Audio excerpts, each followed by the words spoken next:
Hey, I'm Kale. Let's check out what's coming up on Newsbreak. Apparently we're eating too much junk food, YouTubers prank gone wrong, and the world's most expensive video game. But first, you know what to do. It's time to subscribe. Click it. A new study by the CSIRO has found that 4 out of 5 Aussies are eating way too much junk food. On average, it says we're eating the equivalent of about 20 Easter eggs every day. Nat checks it out. G'day. What's your favourite food? Gummy bears. I'd say probably pasta, spaghetti, stuff like that. And you? Probably donuts. Yeah, right. Ice cream and pancakes. Okay, how often do you guys get to eat your favourite foods?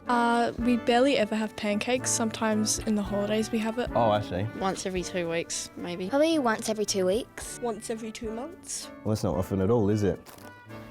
I think I've got what I need. Okay, those kids seem to have their diets under control, but I'm a bit more like the 80% of Aussies that don't. On average, Aussies are eating twice the amount of junk food recommended by the Australian Dietary Guidelines. That's about 5 servings a day, which is only about a dozen cookies or biscuits. That may sound like a fun time, but constantly going overboard with junk can lead to serious health problems down the line. The CSIRO says you don't have to cut out junk food completely, but it's super important to keep an eye on how much you're having. And they've even launched a special junk food analyzer on their website to help people find the right balance, which is where I'm headed right now.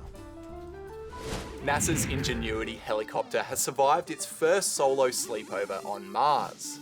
It was recently dropped off by the Perseverance rover and had to survive through the bitter cold of a Martian night, which can get down to negative 90 degrees Celsius. Now that it's made it through, it's one step closer to its historic first flight, which could happen as soon as April 11th. The iconic rubbery cheese known as halloumi is about to be given protected status. Joe takes a look at why a cheese needs to be protected in the first place. We're on the hunt for wild halloumi, a breed of cheese all the way from Cyprus. We don't see it around here often, and soon we might not at all. Okay, so halloumi isn't exactly an endangered species of animal, but the European Union reckons it still needs to be protected. Halloumi's been a big part of Cypriot culture for more than 500 years, but anyone in the world can currently make it and sell it.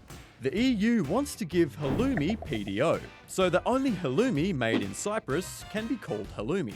Halloumi made anywhere else would need to be called something different, like squeaky rubber cheese, or something a bit catchier. I don't know, I'm just spitballing. The idea behind PDOs is to make sure the inventors of iconic foods get the credit and the money they deserve for their products. Right now, the change will only affect Europe and the UK. But because of Australian trade agreements with Europe, supermarkets down under may start to see their shelves filled with delicious sheep, goat and cow milk blocks. No, I really need to think of a better name.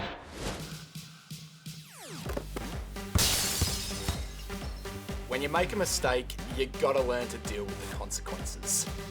Oh, my window! You gotta pay the price. Come on, pay up.